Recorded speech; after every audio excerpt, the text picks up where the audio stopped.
Vamos a darle la bienvenida al licenciado Fernando Fernández, miembro del Comité Central del Partido de la Liberación Dominicana. Fue director general de aduanas durante casi todo el primer periodo del presidente Danilo Medina y es un colaborador cercano del presidente Medina que parece que rompió con él, pero después de todo.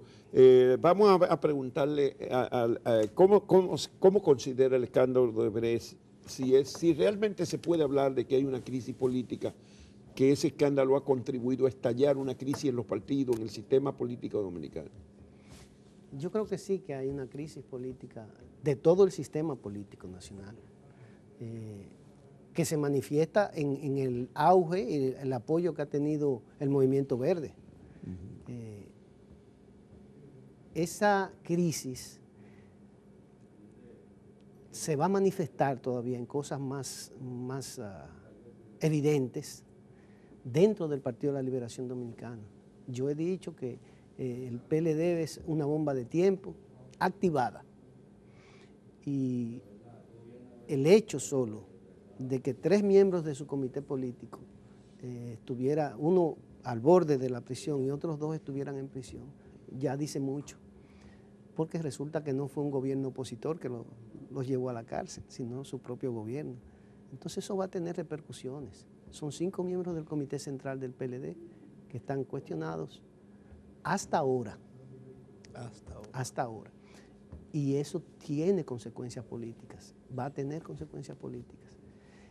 Es más, yo he dicho que todo lo que ha ocurrido en los últimos 3 o 4 años en el país viene marcado por la lucha interna del Partido de la Liberación Dominicana. Y esa lucha no ha cesado, ni va a cesar. Mientras en el PLD haya la espada de Damocles de una futura reelección en el 2020, esa lucha va a estar ahí. Porque el detonante de esa lucha es esa, la reelección. Y es la reelección la que ha producido, por lo menos dentro del PLD, estos escándalos de corrupción. No puede desligarse un fenómeno del otro.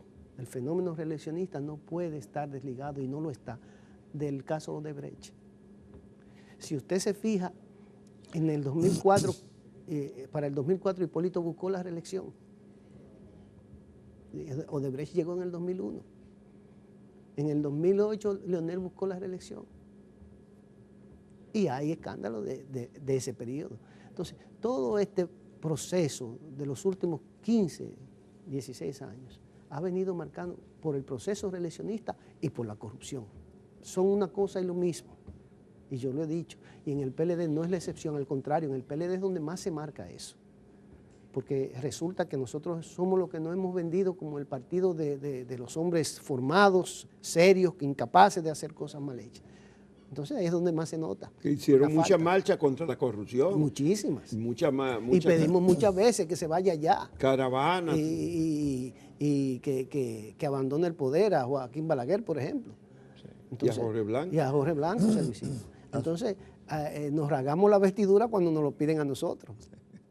A su juicio el proceso para la reelección de Danilo Medina está montado. Claro que o sea, sí. Sigue en pie. ¿Usted cree que sigue en pie? Claro que sí, claro que sí. Pero a pesar de que la Constitución expresamente lo prohibió con un acuerdo del comité político. Lo prohibía anteriormente. Sí, pero no había habido un pacto político en el mismo cúpula dirigencial del PLD. Mire, el pacto político más serio que tiene la nación es su Constitución. Y se le pasó por encima. Bueno, la modificaron. Sí, entonces no crean nada de eso. Aquí se va a saber pronto si estamos realmente o no estamos en reelección. Yo dije que estamos en reelección otra vez. Y que no solamente que estamos, es que Danilo Medina está obligado a buscarla. ¿Cómo va a ser? ¿Por qué va a estar obligado? Porque uno de los detonantes de la reelección pasada fue el miedo. Y a mí me lo confesaron ministros. Ay, ¿qué va a pasar? Y si nosotros salimos, nos van a meter. No, el que viene aquí por mí, ¿qué tú crees que va a hacer? Me lo decían. Y eran compañeros de su propio partido. Si le tenían miedo al retorno de un miembro de su partido, a Leonel Fernández, de Leonel concretamente. Fernández. Que sí, le tenían temor, pánico. Entonces ahora no es diferente, ahora es peor. Porque antes de eso no estaba, por ejemplo, el fenómeno Quirino por el medio. Y aquí se trajo a Quirino. Después de eso todo cambió. Pero usted no será leonelista, no estará vinculado. No, yo tengo más de un año que no veo a Leonel Fernández. Y lo que ocurre sí es, don Juan, que a los 3 meses de nosotros llegar al gobierno, en el 2012, yo fui a visitar a Leonel Fernández para agradecerle su apoyo al Pero presidente en Medina. el 2004 sería. En el 2012, 12. Ah, cuando llegó Danilo. cuando llegó Danilo. Ajá. Bueno, que usted era del equipo de Danilo en ese momento. Sí, y entonces yo fui, a los 3 meses de yo estar en el cargo, yo fui a la oficina de Leonel Fernández a agradecerle, porque yo sabía que nadie había hecho eso, agradecerle a Leonel su apoyo al presidente Medina para que él fuera presidente de la República. Y yo mantuve un vínculo esporádico cada 4 meses con Leonel, porque yo sabía que venía un proceso de división en el PLD y un proceso en el que a él se le iba a lastimar. Yo lo sabía, porque a los 9 meses de nosotros estar en el gobierno, en abril del 2013, más o menos abril, mayo, salió el primer precandidato a la arena en el 2013. ¿Ustedes no se acuerdan que salió Temístocles Montá por la precandidatura? A los 9 meses de Danilo ser presidente.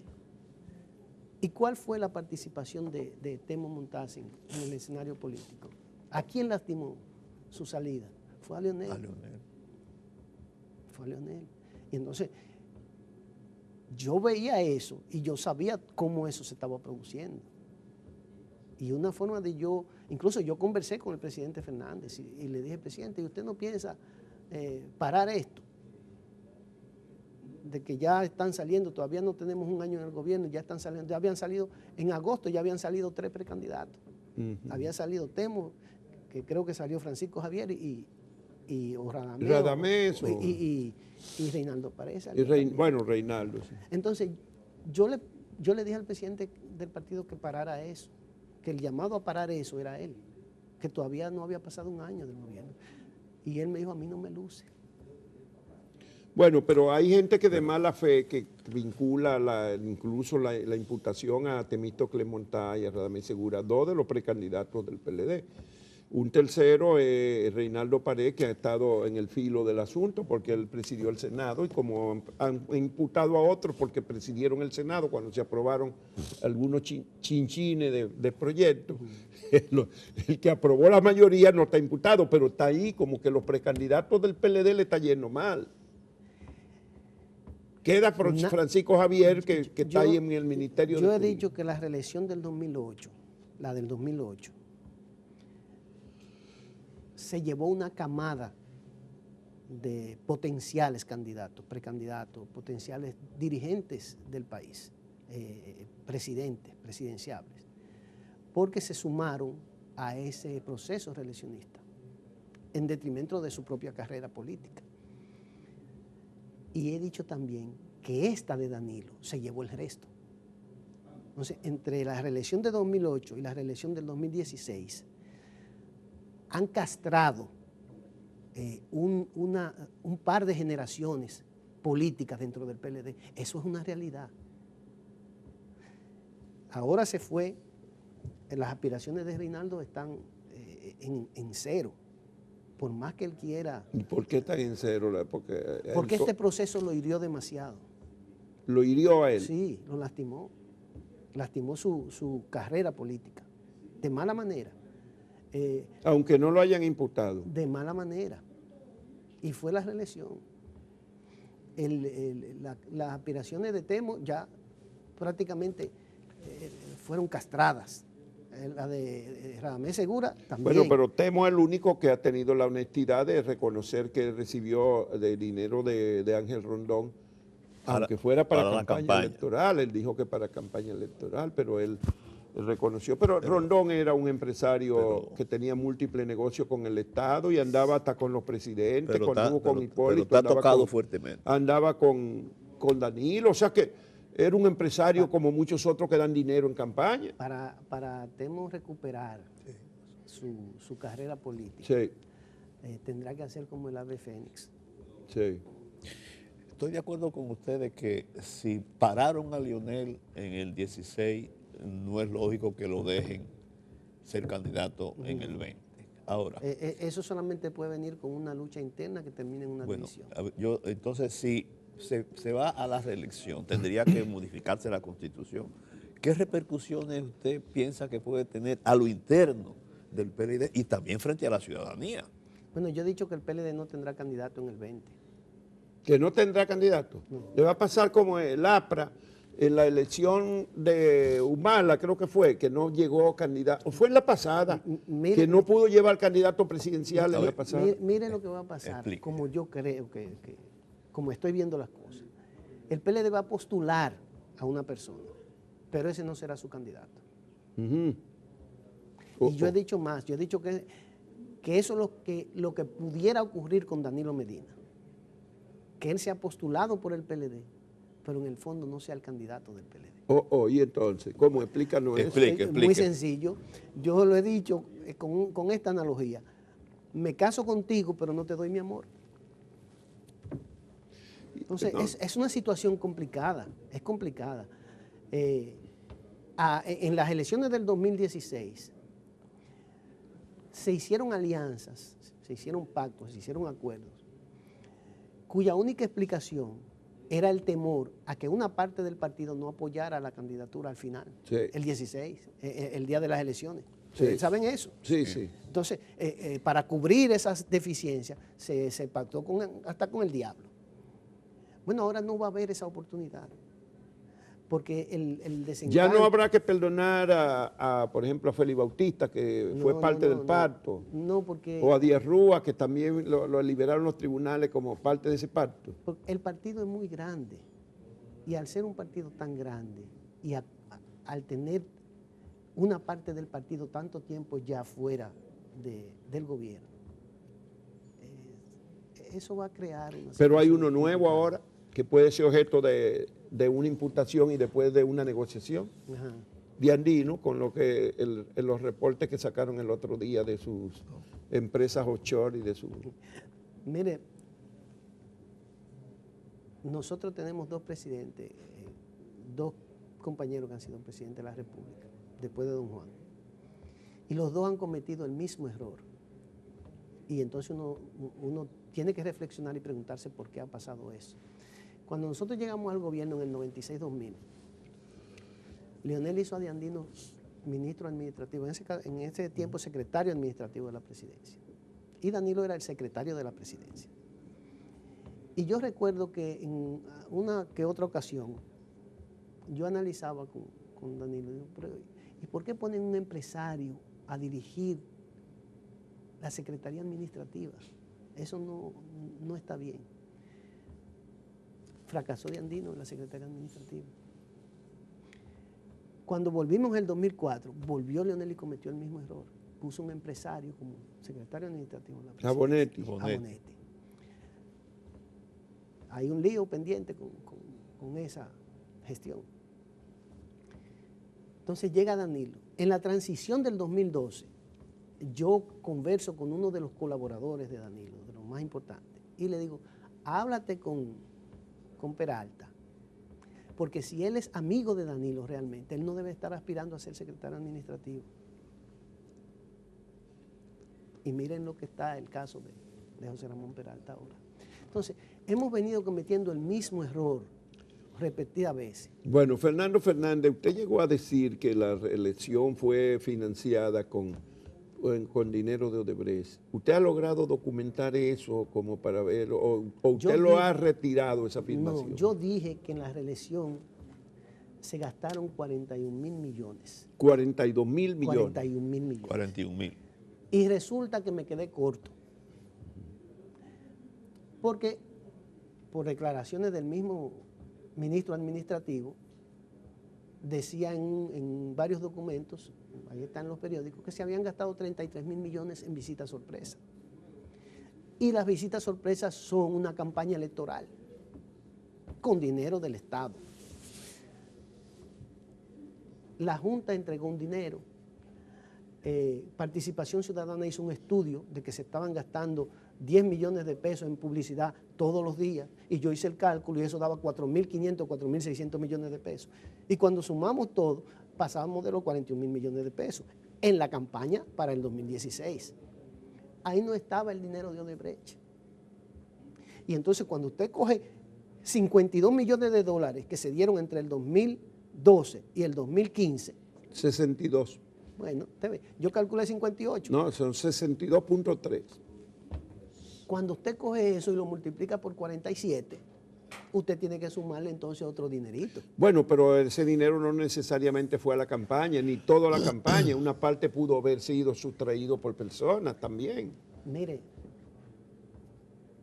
sobrevaluaciones, sobornos, todo lo que tiene que ver con esa empresa está cuestionado. Y hasta que se demuestre lo contrario, porque fue una declaración del que dio el dinero, no fue una declaración de un señor aquí en República Dominicana, fueron los que entregaron el dinero, lo que dicen, que fue para comprar legisladores. Y antes de que esas personas admitieran eso, en el mismo Congreso, Minú Tavares denunció eso. Y antes de todo eso, en el mismo Congreso, otros legisladores denunciaron el asunto de que se estaban comprando.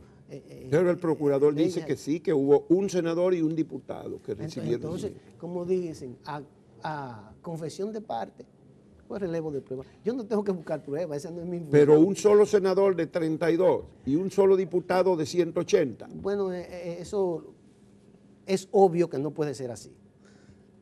Porque usted no pasa, no retuerce una constitución con un solo senador. Eso es obvio. Sobre todo si son del mismo partido que auspicia esa obra. Así es. Esa es la realidad. Y entonces tratar de ocultar eso no va a ayudar a nadie, ni siquiera al mismo PLD. Yo creo Bueno, ese es un problema que se ha estado discutiendo. Nosotros hemos dicho desde el principio que lo mejor que podía hacer el presidente era encabezar una profilaxis del sistema político y reconocer que hubo descontroles, vamos a llamarle así, en los financiamientos, y llamar a una reforma política importante, pedirle perdón al país porque eso nos ha causado toda esta indignación y el escándalo internacional, y decir que eso lo que nos obliga es a hacer una serie de transformaciones. Si el presidente encabeza ese esfuerzo, ¿hubiera tenido la indignación en las calles que hay? No. Mire, yo participé... Pero es que aquí no se quiere aceptar que tuvimos, es decir, en todos los otros países hubo y lo están aceptando, pero aquí no.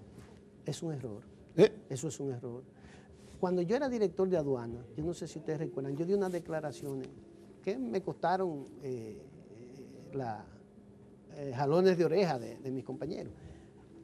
Yo dije que los compañeros del PLD, que el comité político, y fue a raíz de una reunión del comité político, antes de la reunión yo lo declaré, siendo director de aduana, eso 4 o 5 meses antes de que los verdes salieran a la calle.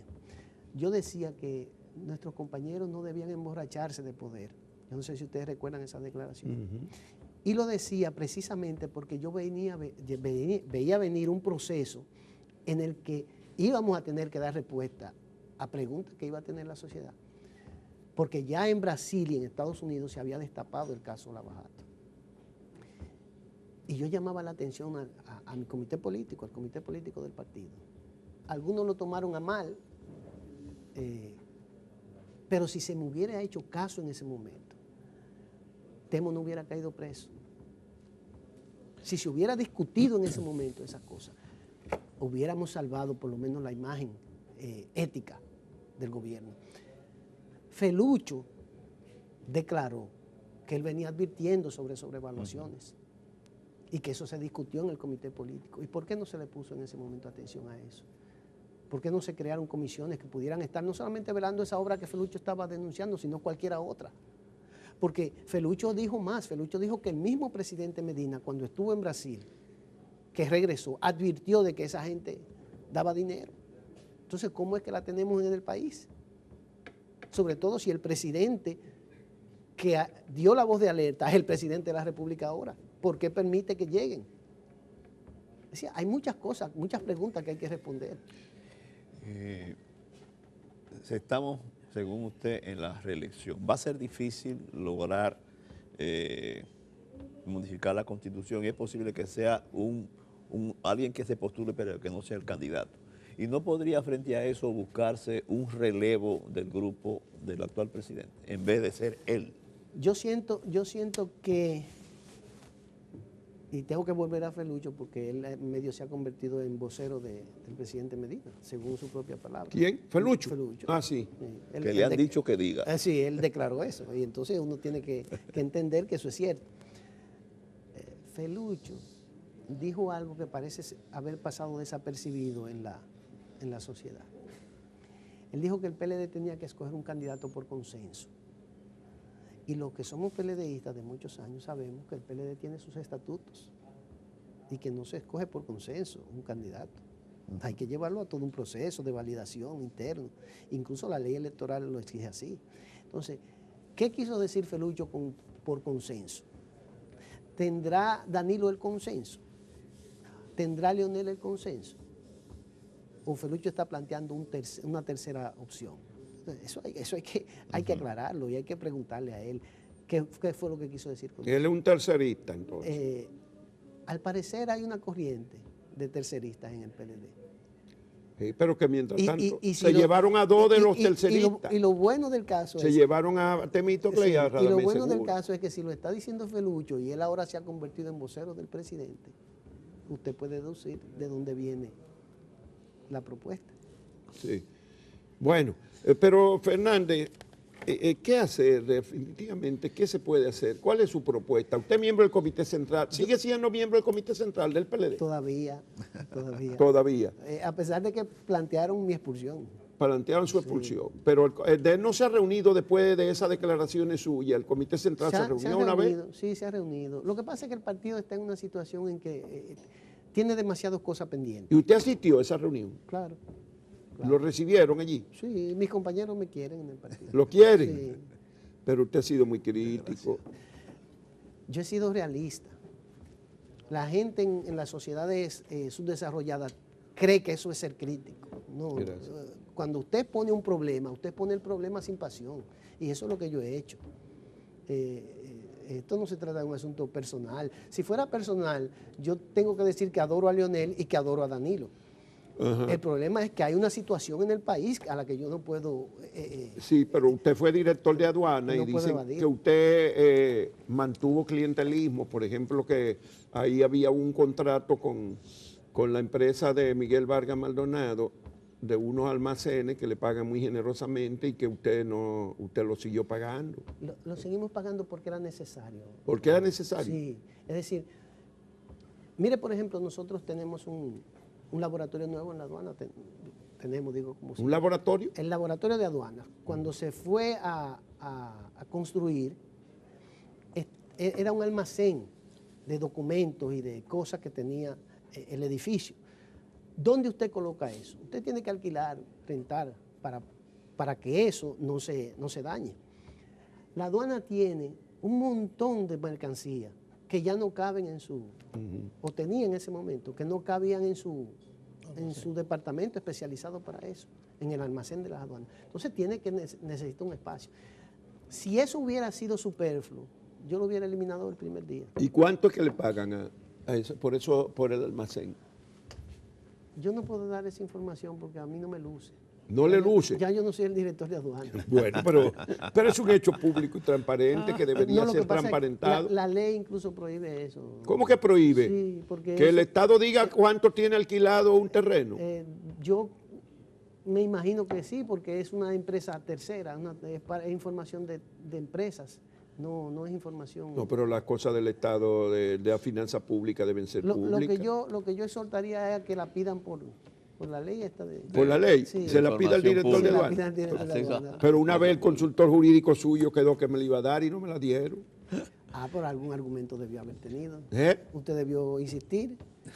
Insistir. Si fuera por mí yo lo hubiera dado, yo no tengo ningún problema con eso. Mire. Lo que nosotros hicimos en la aduana,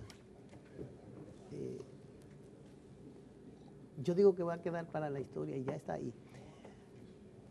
Es posible que ahora no se sepa o no se valore, pero cuando pase un tiempo se pondrá en su... ¿Y por qué salió? ¿Por qué lo quitaron de la aduana entonces? A mí me preguntaron en un programa si me quitaron o yo me fui. Y ¿Usted se fue? yo dije que las dos cosas. Y realmente las dos cosas. Yo hablé con el presidente en julio del año 2012 y le pedí que me sustituyera. Yo tenía mi propio plan. En julio del 12. Del 12. ¿Y en qué año fue que usted entró a la dirección de aduana? Perdón, julio del 16. Ah, del 16, del año pasado. Sí. Yo nunca pensé que iba a ser director de aduana, esa es la verdad. En julio del 16, yo conversé con el presidente, primera semana de julio, y le pedí que por favor... Que en el nuevo periodo lo quitara. Que me sustituyera, sí, porque me preguntó que por qué, y yo le dije, bueno, yo siento que cumplí con usted, cumplí con el país, cumplí con mi partido, cumplí con mis compañeros, y me siento bien conmigo mismo por el trabajo que hice. ¿Y qué tú vas a hacer? Yo dedicarme a mi plan A, le digo, presidente. Y todavía tú estás en eso. Él sabe que yo tengo intenciones de terminar un trabajo en las ciencias físicas, que tan pronto yo lo termine, yo sé que será un trabajo de premio Nobel. Ya. Y entonces se rió y me dijo, vamos a hablar a final de julio. Cuando llegó el final de julio, yo no fui, esperé que él me llamara, pero el 3 de agosto o el 2 de agosto, yo fui al Palacio. Ese fue el día después de las declaraciones que yo di sobre el emborrachamiento de los compañeros del partido. Ese día el presidente no me recibió. Y era la primera vez que él no me recibía porque yo siempre iba sin anunciarme. Dicen que usted era uno del grupo del presidente. Yo iba y no tenía que anunciarme. Y yo entraba al antedespacho, dile al presidente que estoy aquí. Y yo llamaba al presidente por teléfono, desde mi despacho, y ya me ponían al presidente. Entonces, ese día no me recibió y obviamente yo entendí que algo estaba pasando. ¿Usted había pedido que lo sustituyera? Sí, pero quedamos de hablar a final de julio. Lo que ocurre es que el día anterior yo di esas declaraciones. Como hubo reunión del comité político y el presidente participó en esa reunión, yo asumo que alguien le dio cuerda al presidente esa noche y por eso el presidente no me recibió el otro día. Yo me fui a mi trabajo, empezamos a recoger y entonces dejé que él tomara su mejor decisión hasta el día de hoy. Esa es la verdad. Y el 16 de agosto fue el 17 que lo cambiaron. El 16. Bueno. Sí. Nada, tenemos que agradecerle. Quedan cosas en el tintero, pero Sí, será para otra oportunidad, porque no ha acabado el tiempo. Muchas gracias. Así que muchas gracias por habernos acompañado. Fernando Fernández, miembro del Comité Central del Partido de la Liberación Dominicana y exdirector de aduana, y como ustedes ya han visto, una persona bastante enterada de los asuntos políticos internos y externos del PLD. Muchísimas gracias. Gracias, Fernando. Gracias.